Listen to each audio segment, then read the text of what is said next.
Aposto que toda a gente aqui conhece aquele restaurante que, pá, não tem grande higiene, as mesas são antigas, o chão está sujo, é um velhote que está à frente daquilo, não comunicam de certeza o restaurante, nem fazem para ter clientes, mas o bitoque é muito bom. E por causa disso o velhote faz há 30, 40 anos vida do restaurante, porque a comida é boa. Yeah.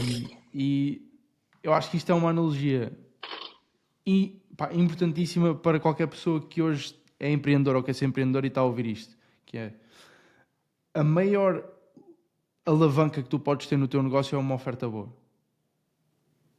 Porque tudo o resto pode estar errado e o nosso trabalho é que tudo o resto não esteja errado, mas tudo o resto pode estar errado que se o mercado for grande, se a oferta for boa, you're good. É a maior alavanca de um negócio. Concordas com isto, público? 1000%. Boa, então o episódio de hoje é exatamente sobre isto, que é como é que nós criamos um bitoque que traz as pessoas na mesma ao nosso restaurante, pese embora ele seja sujo, não tenha um nome sexy, seja num buraco e seja uma tasca. Portanto, há várias componentes que constroem uma oferta, inclusive eu acho que das coisas que mais me ajudou isso foi entender há uns anos atrás a fórmula da oferta do Hormozzi. Não perceber exatamente como é que ela funciona, mas perceber o que é que as componentes diferentes de uma oferta. Porque facilmente nós começamos aí a tentar a perceber que, ok, se eu der uma percepção de esforço necessário maior ao lado de lá, então quer dizer que a oferta vai ser menos sexy. Por exemplo, alguém que quer emagrecer e eu tiver duas ofertas, uma é treina 6 meses e come direito, e outra é toma este comprimido do Ozempic, ou lá o que é, e para a semana perdeste 2 quilos, qual é que é mais sexy? Qual é que é a melhor oferta para alguém que quer perder peso? É que envolve menos esforço, né? Porque eu só tenho que engolir uma coisa em vez de ter de ir 6 meses ao ginásio, e além disso, o time deploy, o tempo que tem que passar entre o meu ponto A e o ponto de sucesso, neste caso o emagrecimento, é muito menor. Quanto menor, mais sexy. Em vez de 6 meses, é uma semana, neste caso. Pronto, no fundo acho que este é um dos primeiros pontos. Eu posso dar um exemplo real de como é que isto se aplica. Por exemplo, nós no primeiro trimestre na Joint tivemos a validar muito uma oferta que teoricamente é muito boa, não é? Ou eu pensei para isso, mas depois a batê-la com o mercado fui entendendo algumas falhas. A primeira era esta, era que o time deploy era demasiado grande, não é? Portanto, era um projeto de 6 meses. E depois que a percepção do esforço, como era um serviço done with you, era muito grande. Okay. Porque tínhamos 3 departamentos nossos em simultâneo a trabalhar com o cliente, que normalmente era a mesma pessoa dentro do cliente, não é? A ter que trabalhar com 3 departamentos nossos a executar em 3 frentes diferentes. E isto fez com que eles se sentissem overwhelmed e foram passando esse feedback e nós tivemos que começar a ajustar. E como tu sabes, nesta fase inicial, o objetivo não são as margens, é a aprendizagem rápida. Então a nossa solução foi pôr os consultores a executar por eles, porque não interessa, queríamos é cliente satisfeito e aprendizagem rápida. Mas isto levou-nos a entender isto, que é o time deploy, o tempo que tinha a passar para acontecer a transformação era grande, portanto 6 meses, e depois o esforço do lado de lá era grande também. E aquilo que nós fizemos foi olhar para essas variáveis e outras e reduzir o time deploy, criar uma oferta que o time deploy em vez de 6 meses é 2 a 3 meses, partindo da oferta, portanto em vez de ir para as 3 áreas dos consultores vai só para uma delas, que é a Talent Acquisition, e depois tirámos por causa disso grande parte do esforço percepcionado do lado de lá.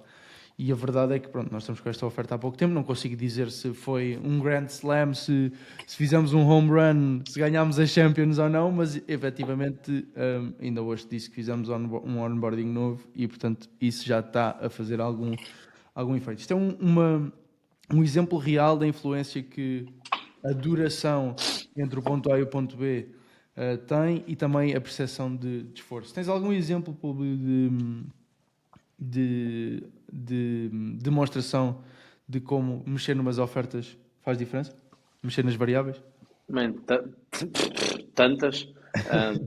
Eu acho que mexer na oferta vem em dois grupos. O primeiro grupo é o out e o segundo grupo é o in. o out é o perceived, que é como é que o mercado vê a tua oferta, e o in é como é que tu dás o tweak à oferta para atingir os teus activation points cada vez mais rapidamente. Por isso, existem esses dois tipos de tweak. E é interessante, só agora que te estava a ouvir, por isso é que eu estava aqui a matutar nas ideias, é que eu percebo que eu atualmente estou cada vez mais envolvido no tweak interno do que no tweak externo. Porquê?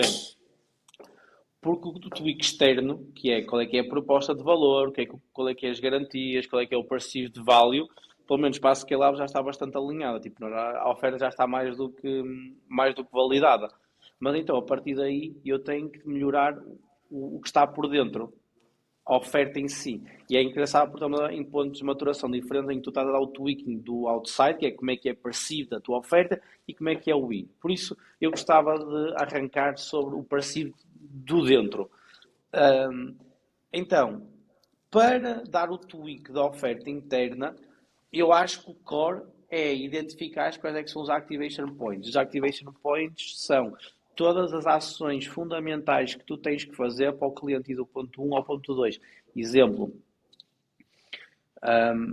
eu quero ir a Lisboa. Então, quais é que são os meus activation points para Lisboa? Acordar, fazer a mala. Será que a mala é um activation point? Se calhar não é mesmo um activation point. Um activation point é entrar no comboio, ir para o comboio, sair do comboio e o que seja. E identificar quais é que são os pontos chaves que têm que ser feitos.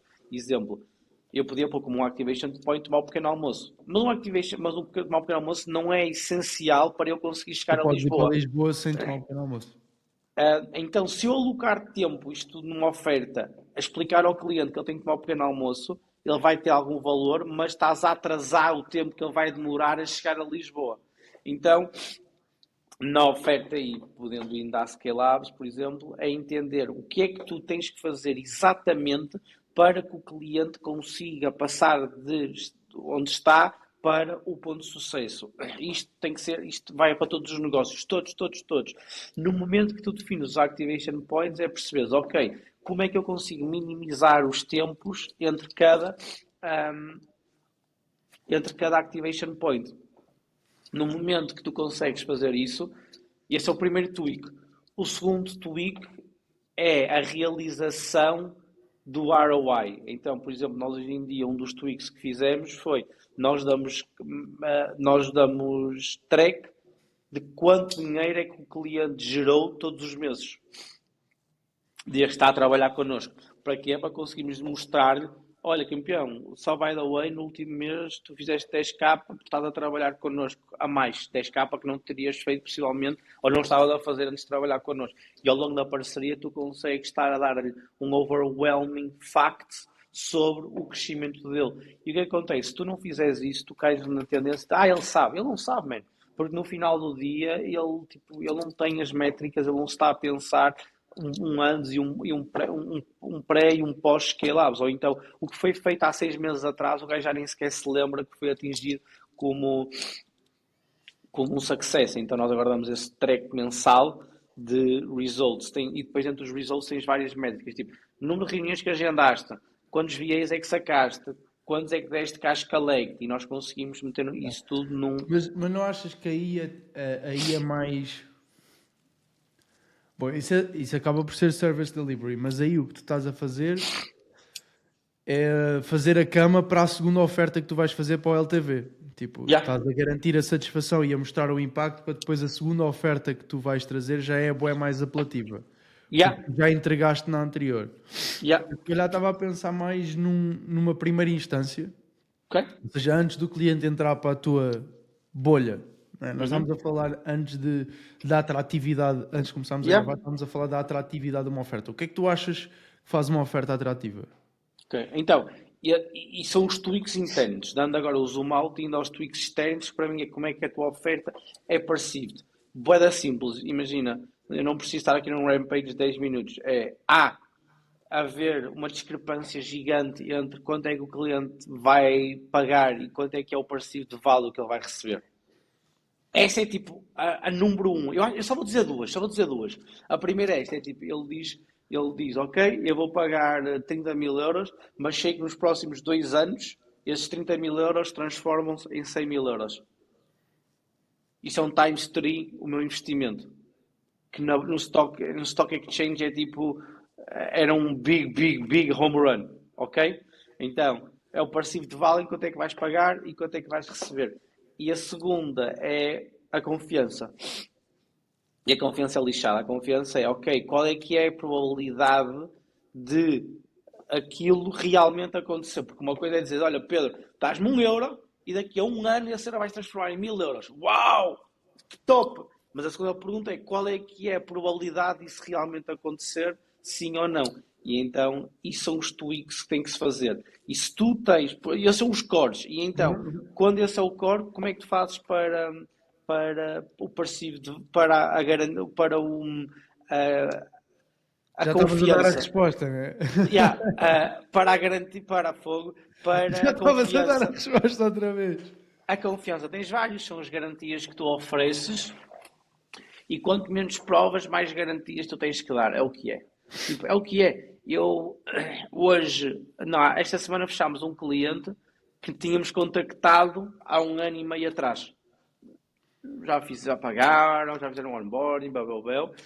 E na altura, eles hoje pagaram 6 vezes mais do que o que lhes tinha apresentado há 1 ano e tal atrás. Mas isso é um bom negócio para ti. É tipo, escolher não fechar um cliente hoje e um ano depois tiveste 6 vezes o retorno. Isso é Já? engraçado. Pensar nessa. Ah, Isso é bem fixe, porque muda a tua percepção de não consegui fechar este gajo hoje. boa. Eu digo sempre isso, que é tipo, olha, tu podes não trabalhar comigo hoje, e eu sei que vais trabalhar mais tarde, vais é pagar mais, mas por mim está tudo ok, mas vais é pagar mais, porque o meu serviço nunca vai, tipo, o price will never go down, o price will always go up. Então, a primeira coisa, e sobre este ticket, é a confiança. Tipo, eu na altura, quando eu fechei, estava-lhe a dar, isto é muito, muito interessante, tínhamos garantias de só pagares no final de X tempo, muita coisa. Sabes qual foi a garantia que eu usei para fechar este cliente, Pedro? Foi Nem deste. zero. Nem deste. Foi zero. Foi tipo, olha, toma aqui 45 vídeos de testemunho, toma aqui o contacto dos nossos clientes, e ele já nos conhecia, e conhecia clientes, tem amigos que são nossos clientes, e eu pensava tipo, pagas agora tudo, e é o que é. Então, tem tudo a ver com o nível de autoridade que tu também já tens. Numa fase inicial, e eu fiz isso muito tempo, é tipo, não pagas absolutamente nada, deixa-me entrar, deixa provar o meu valor, deixa-te... e é o que é, porque é top para arrancar. No momento que tu começas a posicionar-te como uma autoridade, já não precisas estar a fazer isso, e as garantias podem mudar. Pode ser uma garantia menos arriscada, pode ser uma garantia de, em vez de ser tipo, não pagas nada, é tipo, olha, pagas-me e nos primeiros 30 dias, se nós vimos que não é um bom fit, podes pedir um refund, ou se não atingirmos X Yeah. métrica.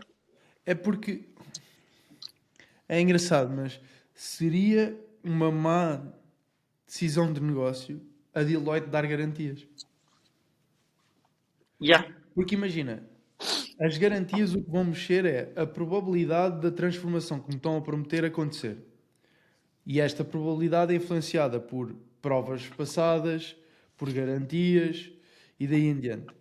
Se uma empresa como a Deloitte já tem a notoriedade suficiente para a percepção da transformação acontecer ser grande, então dar garantias era um erro, porque está a aumentar o risco na relação comercial. Yeah. Inclusive, até que ponto é que uma empresa que está no nível da Deloitte, e estamos aí bem lá para cima, claro, mas até que ponto é que o facto de eles darem garantia naquele nível não os impedia de cobrar mais até? Yeah. Estás a ver? Porque dar garantia já não. Tipo, empresas ou marcas de luxo não dão garantia, né? Tipo, sei lá, até que ponto é que não, a percepção de valor da própria empresa não muda se eles derem garantia de um serviço de 2 milhões? Uhum. Estás a ver? Yeah. Tem tudo a ver com os stages da empresa. Isto é muito. Eu adoro isto, Que é a empresa não é a mesma. Uma empresa a faturar 100 mil euros, uma empresa a faturar 1 milhão de euros, uma empresa com 6 pessoas, uma empresa com 30 pessoas não são as mesmas empresas. Têm o mesmo nome, podem ter propostas de valor minimamente parecidas, mas não são as mesmas empresas. Então, as garantias também vão evoluindo à medida que tu vais ganhando outro tipo de autoridade. Mas os scores é o perceived value, por isso o tweak da offer é o perceived value, quanto é que tu pagas e quanto é que vais receber, e a segunda é a likelihood disso realmente acontecer. E se tu estás num ponto de testar, porque eu digo sempre aos meus clientes, olhem, espetem 100 vídeos de testemunho, e eles dizem, nós não temos 100 clientes. Eu digo, ok, então tens que ir buscar clientes de graça, tens que ir buscar testemunhos, tens que ir buscar clientes que te pagam com know-how, porque depois isso ajuda muito mais o processo. Então, essas são as duas ofertas que eu acho que são as mais importantes. Esses são os dois pilares que eu dava sempre tweak. E depois podes dar tweak para um lado ou para o outro. Como é que tu mostras com o parecido de value? Podes mostrar o parecido de value dizendo, olha, pagas 1000€, mas em média os nossos últimos 10 clientes conseguiram ter um ROI de Y. Então, a likelihood disso acontecer contigo é esta. Aconteceu isto com os últimos 10 clientes. Esta é a nossa taxa de satisfação. Esta é a nossa taxa de retenção. Então, podes ir buscar a likelihood de outras maneiras. E depois há um flywheel orgânico, que é tu teres mais provas, ajuda-te a fechar mais deals, tu teres mais deals, cresces e ganhas nome no mercado, e chega a um ponto em que o nome no mercado, que é o exemplo da Deloitte, o nome no mercado faz com que tu não tenhas de dar nem garantia, nem testemunhos. Yep. Estás a ver? Deixa-me dizer-te uma coisa. Quando nós começámos a Scale Labs, eu sempre, e ainda hoje, sempre que fecho um novo cliente, Pedro, eu penso sempre, este cliente vai-me trazer 3 clientes nos próximos anos. Eu vos juro que penso nisso. Tipo, eu penso mesmo nisso. Eu penso, este gajo, porque eu sei que vou entregar, vai voltar, ou renova diretamente, ou volta mais tarde, ou dá-nos referenciações. E isso é o compound effect, isso é a bola de neve, isso é o bum, bum, bum, bum, bum, bum. Por exemplo, eu hoje em dia tenho, ontem fechei um cliente que foi cliente nosso há tipo há um ano atrás. E que voltou e que disse, apliquei as coisas todas, estou com estas dificuldades, sei que vocês são as pessoas, precisei do meu tempo para aplicar as coisas e agora quero trabalhar com vocês outra vez. Let's get it, cash collected na própria sales call. Então, é sempre o compound das coisas serem bem feitas. E as coisas serem bem feitas, man, tu vais fazer merda, não tens hipótese, tipo, tu não podes passar de não saber fazer uma coisa para ser excelente a fazê-la e não achar que não vais fazer merda. Mas é tentares minimizar essas asneiras que tu fazes da melhor maneira possível. Aí é bem, estou a ter uma epifania agora que é, às vezes, tu podes não mudar nada na oferta e ela com o tempo ficar progressivamente melhor. Isso vai acontecer sempre, a não ser que... Porque imagina, é isto, tu podes ter a mesma oferta hoje para entrar no mercado e ela pode não ser incrível, mas também não é má, vais fechando uns clientes. Como fechas uns clientes e o serviço é bom, porque a oferta e o serviço é diferente, né? Mas o que entregas é bom, faz com que eles tragam mais clientes e daí em diante mais satisfação, mais notoriedade e daí para a frente. Ou seja, se tu não mexeres nada na oferta, ou seja, o Bitoque aqui é 10€ e acabou, se tu fores servindo mais pessoas ao longo do tempo, a percepção de entregares, ou da probabilidade de entregares aquilo que tu dizes que entregas, é cada vez maior. Então tu podes não mudar a foto do Bitoque no menu, podes não mudar o preço, podes não entregar o Bitoque mais depressa, mas a oferta fica progressivamente mais sexy ao longo dos anos, única e exclusivamente. Porque tu vais entregando e por causa disso ganhas mais prova. É engraçado, por acaso não... Isto é óbvio, né? Mas eu nunca tinha pensado nisso, que uma oferta, desde que o serviço seja bom, progressivamente no tempo fica melhor, sem teres que mexer nada. Uma das coisas que eu penso, Pedro, e envisiono muito para a Scale Labs é, desde o dia 1 disse ao Pedro, bora montar uma oferta que duplica de ano para ano sem ter que fazer prospecção ativa. E depois bora meter a maior prospecção ativa possível em cima. Porque tu podes ser excelente na tua prospecção ativa, mas se tu não estiver a servir com qualidade, man, sobretudo num mercado como o português, tu vais dar 2 tiros no pé. Então a oferta tem que evoluir à velocidade do crescimento da empresa. Senão só tu estás cada vez mais perto a caminhar para o abismo de destruir tudo aquilo que está a acontecer. Por isso, estamos super alinhados. Eu acho que aqui a grande dificuldade, para um ponto mais embrionário, é as dúvidas que nós criamos sobre nós próprios. E eu aqui acho que até pode ser possivelmente o meu ponto mais forte. Eu nunca duvido de mim próprio. Nunca. Eu sei, eu digo, eu vou lá chegar. Sei que vai ser difícil, mas eu vou lá chegar. Eu vou lá chegar, eu vou lá chegar, eu vou lá chegar, eu vou lá chegar, eu vou lá chegar, eu vou lá chegar. Não é hoje, não é daqui a um ano, pode ser daqui a 10, pode ser daqui a 20, pode ser Eu daqui a 30. concordo contigo até porque a única variável que... Só há uma variável que vai definir se tu lá chegas ou não, que é o facto de tu vais parar ou não vais parar. Yeah. É a única, porque se tu não parares, tu vais lá chegar. Pode ser daqui a bué de tempo, mas tu vais lá chegar. Então imagina, quando, neste caso, só há uma variável que muda o outcome e eu decidi e tomei a decisão comigo que não vou parar, então é fácil para mim ter a confiança que eu vou lá chegar. Não sei Yeah. como ou quando, mas vou lá chegar. Por isso, as dúvidas que nós aplicamos sobre nós próprios faz-nos duvidar-nos de nós próprios e faz-nos. Já dissemos isto muitas vezes, as empresas destroem-se de dentro para fora e não de fora para dentro. Não são. Ontem estava, olha, vou-te contar esta. Ontem estava na nossa comunidade de school, que, by the way, a Pierre ajudou a lançar a nossa comunidade. Foram os nossos parceiros a fazerem isso acontecer, foi top. A call de ontem tivemos 40 e tal pessoas online, foi fixe. Top. Estamos cada vez tipo, a dar mais e mais e mais e mais, todas as vezes, mais e mais. E estava lá uma pessoa que estava a dizer: o meu mercado está muito saturado, eu não consigo progredir. E eu perguntei-lhe só: ok, quanto é que tu faturas? Ele disse 1000 euros por mês. E eu disse: bro, isto é relevante. Eu disse: cala-te, cala-te. Tu não tens que estar preocupado com a saturação do mercado. Tu faturas 1000 euros por mês no teu negócio. First it's you, then very later on vai ser o market share. Com 1000 euros por mês, o teu problema não é o market share. Nem entraste, tu nem com 1000 euros nem entraste no mercado para dizer se ele é saturado ou não. Tu não és não és um player no mercado. Yeah. E isto para dizer que tipo, ele, antes de ter entrado, já estava a duvidar de si próprio. Que é, mas isto já é, a empresa destrói-se de dentro para fora. E eu só lhe disse: bem, para, cala-te, que disparate. Liga só a todas as pessoas com quem já trabalhaste e diz que está lá à procura de trabalho. Liga a todos os teus clientes, pede referenciações. Liga a todos os teus contactos, pede referenciações. E eu disse: se fizeres isso durante 30 dias e na próxima call que aparecer daqui a 30 dias não tiveres fechado um único cliente, eu próprio te pago o teu ticket. Por isso tudo para dizer que é de dentro para fora e quase nunca de fora para dentro.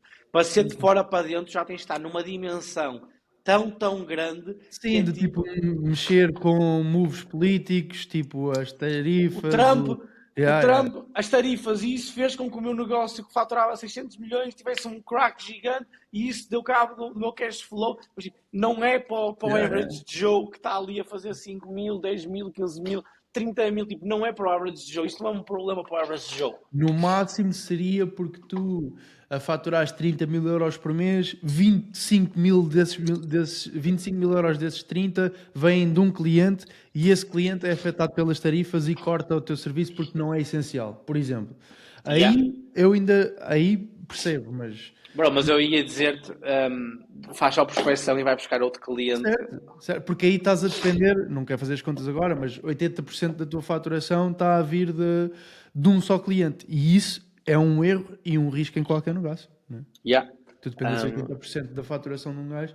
Mas olha, nós estamos aqui a falar de offer e é bué de importante. Inclusive, a malta que está a ouvir isto e nunca foi vosso cliente pode não saber isso, mas, e embora tu não faças isso seguramente com todos os clientes ainda, durante muito tempo, e connosco foi essa experiência que eu tive, a primeira fase de trabalho com a Scalabs é offer tweaking ou offer building.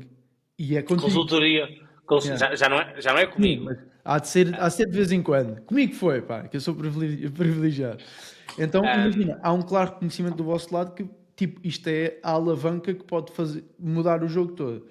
Antes de irmos para aí, eu já vou chutar a bola para o teu lado relativamente a isso. Eu acho que há uma cena boa e importante para falar sobre a oferta que, sim, tipo, a oferta faz um negócio. O exemplo do Bitalk, whatever. Tipo, tu podes validar um mercado, tipo, top, a malta tem a dor. Se tu não acertares na oferta e o mercado não se relacionar com essa oferta, não dá certo. Podes estar no mercado certo com a oferta errada que a coisa não vai resultar. Por isso, a oferta pode ser o game changer de tudo e a diferença entre um negócio de 10 milhões e um negócio de 100 mil euros. Mas há um risco gigante em mexer na oferta. E é isso que a malta não deve. Pá, se tu hoje não tens um negócio e estás a pensar uma oferta irrelevante, tipo, é só upside. Mas se tu já tens um negócio estruturado, já tens pessoas e daí em diante, mudar a oferta pode ser a diferença de tu cresceres 10 vezes, mas pode ser a diferença também de tu fechares as portas. Estamos aqui a falar nos extremos, mas porquê? Quando tu mexes uma oferta, deve ser das únicas coisas no negócio que se tu mudares, muda tudo o resto. Porque tens que mudar o processo comercial, tens que mudar marketing, tens que mudar operações, provavelmente tens que mudar a forma como contratas, portanto, HR. Quando tu mudas a oferta, tens que mudar tudo o resto. Então, se ela não resultar, como tiveste que mudar a empresa, ou muitas variáveis na empresa, o risco é muito maior. Portanto, a oferta sim pode ser a diferença entre o sucesso e o insucesso, ou o cresceres 10 vezes ou estagnares, mas também pode ser o tiro no pé que acaba com aquilo que estás a construir. Portanto, muita atenção a este ponto. Voltando à oferta. Portanto, tu falaste há bocado dos dois pilares que para ti são mais relevantes, que é a probabilidade de ter a transformação e a atratividade da própria oferta, ou seja, o teu investimento ser 30 mil euros e tu tirares 100. Como é que tu pensas esta parte de criar uma oferta que seja, que o preço que tu pedes é claramente inferior ao valor que tu dás? É que há aqui várias pecinhas que jogam, não é? A primeira é o tamanho da pessoa a quem estás a servir, mano. Eu lembro perfeitamente, Pedro, sabes que há cenas. Ai, por isso é que eu tenho uma marca pessoal. Para documentar muita coisa e isto também, isto é muito mais para documentar para mim do que outra coisa. E depois vai dar também boa da pessoa vem falar comigo, mas é bem estranho, às vezes o pessoal vem falar comigo assim, pô, sim, eu sei disto e tal, tal. Eu disse, como é que tu sabes isso tudo sobre mim? Então eu vejo os podcasts todos com o Pedro e eu, pois é, eu tenho esta tanga na net, tipo, dá para sacar muita coisa sobre uma pessoa. Yeah. Sabes o que é que Então, podíamos fazer? E eu, por acaso eu ia dizer isto em off, vou dizer live, porque pode ser que a malta ouça e dê feedback sobre isto. Que é, nós podemos simplesmente transcrever todos os episódios que já fizemos, alimentar um GPT e partilhar esse GPT com as pessoas todas, para sempre que eles tiverem uma dúvida, perguntam-nos a nós, entre aspas. isso era bué da bom. Estás a ver? Também podem só comprar o serviço da Scalabs ou o serviço da Join e nós estamos lá para ajudar os gajos. Exato. Pá, é a filosofia, é tipo, não vender informação, vender implementação. It is what it is. Yeah. Mas já, Então, como conseguir isso? Eu tive uma reunião com o Pietro, nunca me vou esquecer. Estávamos lá no bunker em Lisboa, a.k.a. Casa do Pietro. yeah, e estávamos a olhar para os nossos SOPs e tal, e estávamos a dizer, "Man, como é que nós conseguimos que alguém nos dê 100 mil euros?" Foi essa a mesma pergunta, tipo, o que é que tem que ser feito para alguém nos dar 100 mil euros? E a resposta foi, trazer 200 mil em vendas. E depois dissemos, ok, a quem é que nós conseguimos fazer isso? Tem que ser uma empresa já bué da grande, tem que ser uma empresa que, se tu conseguires aumentar a taxa de conversão em 3%, o perceived de value do que a pessoa vai receber é altíssimo, altíssimo, altíssimo. Então, para responder à tua pergunta, tens que sempre estar a olhar para a dimensão da pessoa a quem estás a resolver o problema. E este eu apanhei com o Mr. Harmozy, que é Solve Rich People's Problems, They Pay Better. A Scalabs começou a crescer drasticamente mais quando nós começámos a trabalhar com business a fazer tipo million plus. Yeah. Drasticamente mais. Sabes qual é a cena aí? E não sei se concordas, mas eu concordo com isso. Tipo, se queres cobrar mais, faturar mais, resolve o mesmo problema, mas em players maiores. Ou como estavas a dizer agora, resolve problemas de rich people ou rich businesses.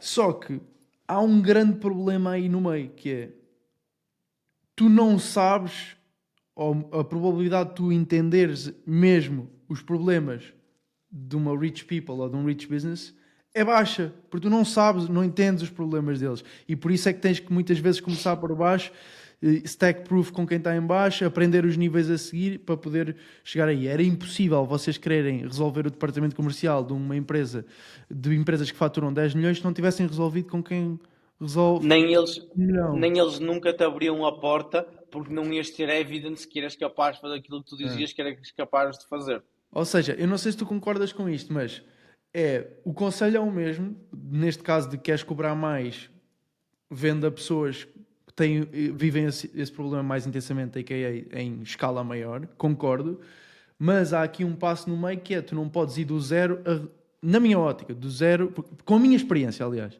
não podes ir do zero a resolver esse desafio porque não passaste nos níveis antes a resolver os desafios de quem está um bocadinho abaixo. Tu concordas com isso ou nem por isso? A 1000%. Mas, por exemplo, concordo que se eu hoje decidisse fechar a Scalabs, vendia a Scalabs e abria um novo negócio com o Sabes que Pietra. eu hoje sonhei que tu vendias a Scalabs. Mas é um sonho mesmo estúpido porque eu não tenho contexto nenhum, não tenho contexto Exato. nenhum. A única merda que existe é estou em call contigo e tu dizes-me vendi a Scalabs na demo, na primeira chamada. Então o flex era tu conseguiste fechar um deal logo na demo, estás a ver? Nem precisaste de follow-up para vender a empresa.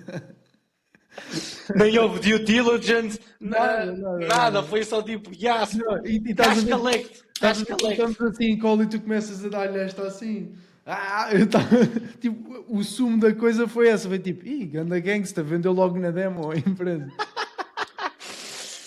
Não, mas isso não está nos planos. Já recebemos as propostas, mas está completamente fora.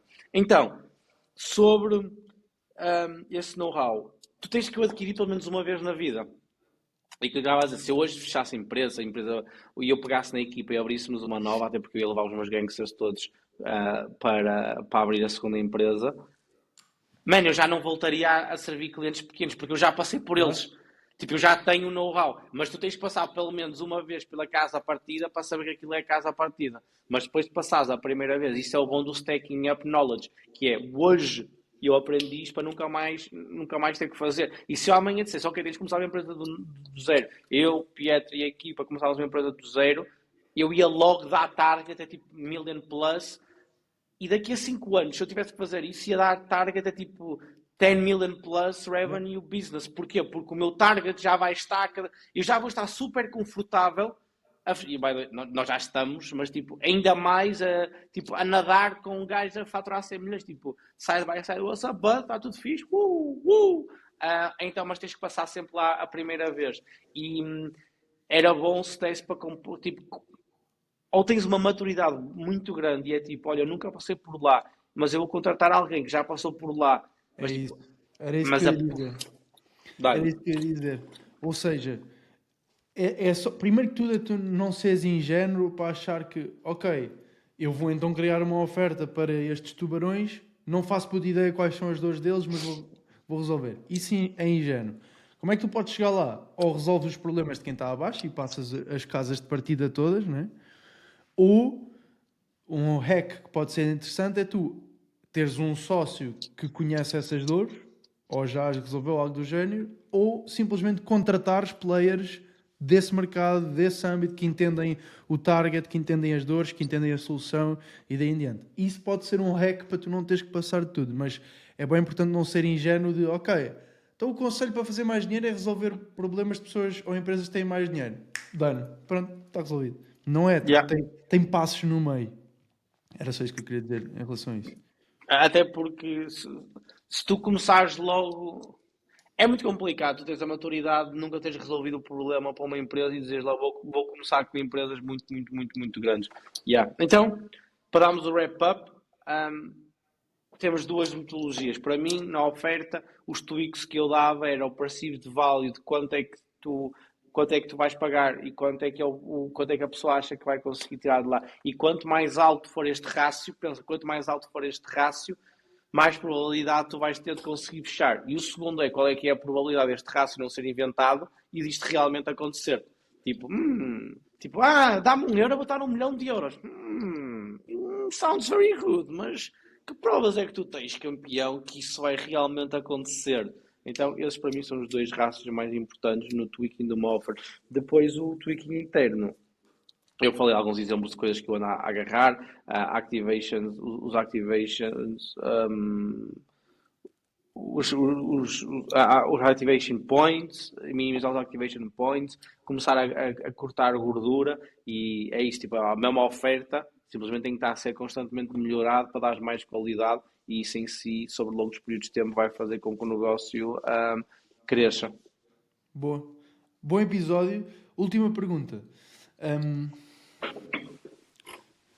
quando tu estás a fazer offer building com um cliente, por exemplo, ou quando tu estavas a fazer offer building com um cliente, portanto, presumo que o teu raciocínio vá por estas coisinhas todas, não é? Como é que tu entendes, não para o teu cliente, mas para os clientes do teu cliente, portanto, quando estás a gerar a oferta para eles, como é que tu entendes o que é que o target precisa mesmo de resolver? Há algum processo em particular que tu sigas, algo do género? Bué da know-how, man, realisticamente. Já até trabalhar com tanto nicho e já até ter feito tanta coisa que me consigo pôr nos pés do consumidor um, e pensar, o que é que o consumidor vai achar disto? E muitas vezes, e agora por isso a primeira, acho que é muito com o know-how, alright? Mas já consegui standardizar isto para as outras para pessoas agora que fazem isto comigo e por mim, e já fazem melhor do que eu, aliás, é porque tenho mais tempo, mais pachorra, e já não tenho a pachorra toda para estar tipo tipo, olha, toma, já pensaste nisso? É tipo, man, é só isto que faz, man, não tenho tempo. Mas a segunda resposta é, eu uso estes dois pilares, entre muitos outros, mas é tipo, ok, o meu cliente tem um produto solar para vender, como é que eu consigo fazer com que isto e isto seja feito e depois minimizar? E é fácil, é só, por exemplo, olha, não pagues o solar, pagas a instalação durante 20 anos, o que seja, e o resto é gratuito. Isto muitas coisas de fazer. E depois a outra é, eu mostro que daqui a 10 anos tu vais ter o investimento todo pago e vais começar a ter ROI. Por isso a tua empresa já tem 20 anos, garantidamente vai ter mais 10 anos. Ou mesmo que não seja uma empresa, mesmo que seja o espaço. É tipo, olha, os seus filhos um dia vão morrer, tu um dia vais morrer, vais deixar a casa para eles e eles não vão ter custos com eletricidade. Tipo, vai estar pago. Enquanto tu és vivo, no final isto vai estar pago e vais deixá-los herdar um asset e não uma liability. Então são tipo frameworks que eu me ponho nos pés do consumidor. E depois muitas vezes entramos no próprio funil, Pedro. Hoje em dia nós já fazemos isso, é tipo, dá-me o teu pitch, man.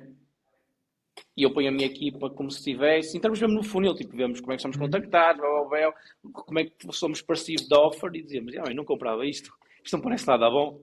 Eu não gosto nada desta tanga. Então é isso, é tipo sentir a oferta por dentro e depois conseguir colocar-nos nos pés do comprador final.